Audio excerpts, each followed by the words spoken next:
É da Vitória? Acho que é isso. Ela perguntou assim: se a pessoa faz uma cirurgia sem necessidade relacionada à saúde, apenas para estar nos padrões e desencarnar durante o procedimento, que era o ponto que a gente falava, e ela pergunta: é considerado suicídio? Olha, Vitória, eu acho que eu antecipei sua questão porque eu trouxe este livro, Sagradas Diretrizes Espirituais da Religião de Deus, do Cristo e do Espírito Santo. No terceiro volume, a gente tem um capítulo aqui sobre as diversas formas de suicídio e suas terríveis consequências. E a pregação da religião de Deus sobre o suicídio, ela é muito pioneira, não tem outra palavra, assim, enquanto para muita gente o tema ainda é tabu, desde os primórdios da religião divina a gente fala abertamente, combate abertamente, discute abertamente as dores que levam as pessoas a cogitar a morte. Mas tem um aspecto dessa pregação que é muito singular e que tem a ver com a pergunta da Vitória, que é: o suicídio não acontece apenas quando a pessoa deliberadamente atenta contra a sua vida, né? E o irmão Paiva explica sobre isso nesse capítulo, que existem muitas formas de suicídio. Toda vez que nós antecipamos a nossa morte, que a própria pessoa coopera com o encurtamento da sua vida, ou com a morte das possibilidades de vida, então, com a morte da sua missão, com a morte da sua dignidade, da sua ética. Isso é suicídio do ponto de vista espiritual. Porque o suicídio é atacarmos a nossa missão espiritual. É impedirmos o nosso espírito de cumprir integralmente aquilo que ele se propôs antes de renascer neste mundo. E ninguém precisa ficar com uma ideia de que, então existe, eu até falei dessa coisa do tribunal, né? Existem fiscais da moralidade espirituais que vão ficar falando, você é suicida, você não era. Esse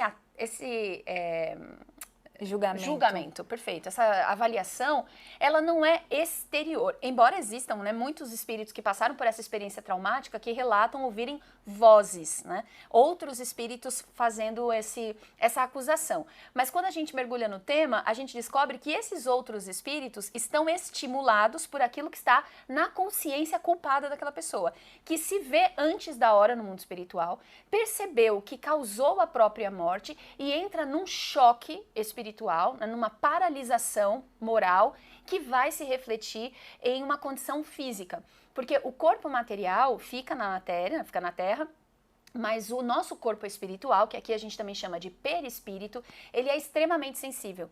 E ele vai se moldar às novas características, né, de cada momento da vida do espírito. Então, se a pessoa cometeu qualquer atitude que antecipou sua chegada ao mundo espiritual, isso causa um trauma, que a gente poderia dizer físico, né, porque é uma espécie de corpo, esse que protege a nossa identidade espiritual.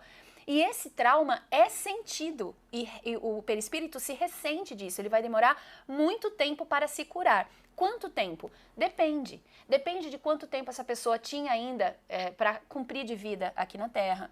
Depende de como está a sua consciência naquele momento, porque as culpas associadas ao suicídio, elas não são apenas por perceber, nossa, eu fiz uma escolha infeliz, né? Eu tinha que ficar na Terra e não fiquei mais.